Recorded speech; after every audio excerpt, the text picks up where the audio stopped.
Have you ever walked away from a conversation that realized it wasn't over?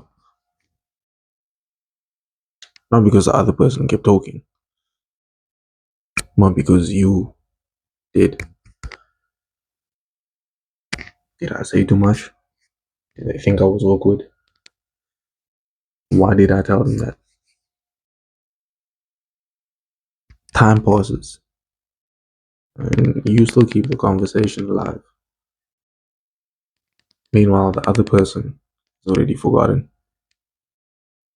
Most people think overthinking comes from caring too much, but that's only half the story. So I wanna build a metaphor. Just makes it easier to understand. Think of it like you putting your mind under arrest because anything you say can and will be used against you. Are you in court defending yourself for not being present in the moment? You're under oath to yourself. You're the judge and the jury, the prosecutor and the defendant, the evidence and the witness. And in this courtroom, you lose most of the time because you've learned to expect the worst possible outcomes every time. That's not because you're thinking negatively, but you're looking for a version of things that were imperfect. The problem is this version doesn't exist. Your mind has this strange habit where it assumes everyone is paying as much attention to you as you are, remembering the awkward silences, jokes that didn't land, or sentences where you stumbled. But I want to ask you a question. Can you remember the last time someone had an awkward moment with you or said something that didn't land with you? Probably not. And while I was working on the script for this video, I got reminded of a video that I saw some time ago, and I'll add it in the editing. So post edit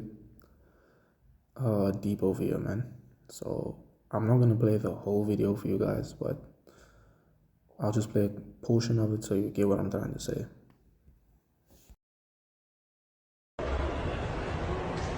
People are just walking in front of it like we're not recording. It happens. People are people. None of it's intentional. Never attribute to malice what can be attributed to incompetence. It's far more. And without further ado, let's get back to the video. But think about them. Think about the person you just thought of now. If you're in your own head, why would they not be in their own head as well? Every judgment, every worry, mistake, the same for every person. What makes you so different? Here's a question no one asked though.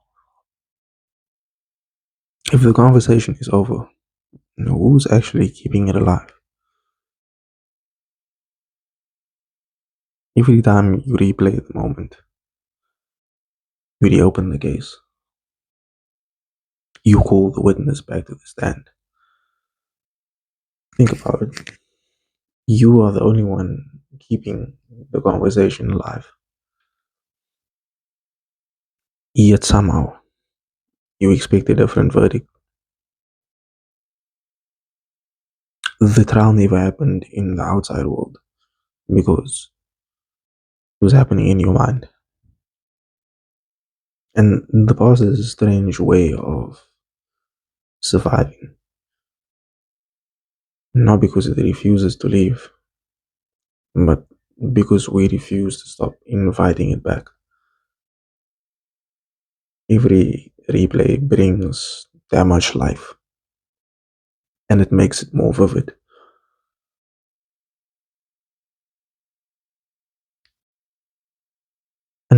Now we've come to the end, the verdict, you can call it. Maybe the goal was never to stop overthinking. Maybe the goal was to stop believing every thought deserved a trial, every awkward silence, every failed joke, every conversation needs to be put under a microscope. You need to cross section and dissect everything to get a better understanding. But life is not a courtroom, it's a moment. Moments are not meant to be replayed forever, they were meant to be lived and then released.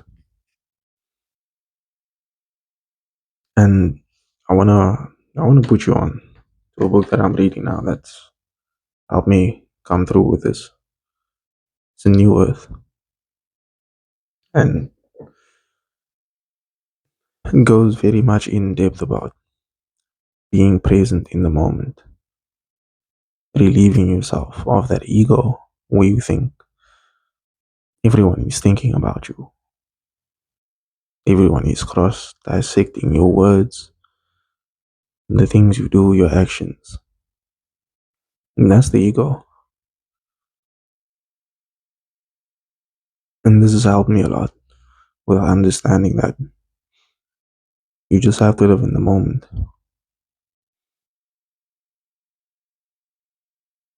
One day you'll have a conversation you can't remember, laugh without waiting for a cue, speak without editing. And not because you've become perfect,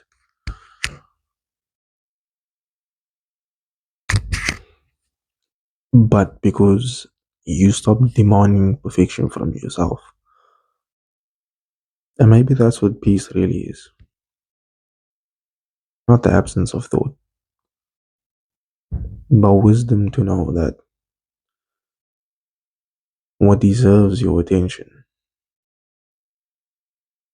So the verdict was never waiting on someone else's mind or their thoughts.